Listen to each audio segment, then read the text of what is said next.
പയ്യന്നൂരിൽ കുഞ്ഞികൃഷ്ണൻ ഉയർത്തിയ വിഷയം, ആ വിഷയത്തിൽ CPM അദ്ദേഹത്തിനെതിരെ നടപടി സ്വീകരിച്ചു.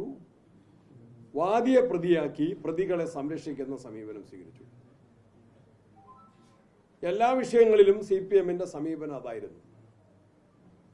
ഇപ്പൊ ഏത് കാര്യത്തിനും മെറിറ്റ് എന്ന് പറയുന്ന ഒരു സംഗതിയുണ്ട്. മെറിറ്റിന്റെ അർത്ഥം എന്താണ്? യോഗ്യത.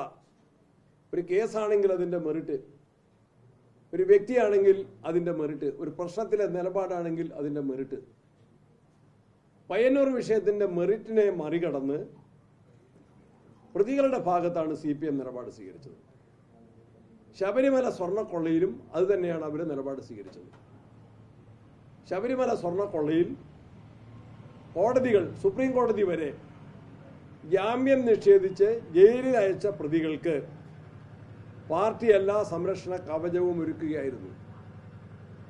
പത്മകുമാറും വാസുവും ജയിലിൽ കിടന്നപ്പോൾ ഏതാണ് കേസിന്റെ ഗൗരവം എന്താണ്?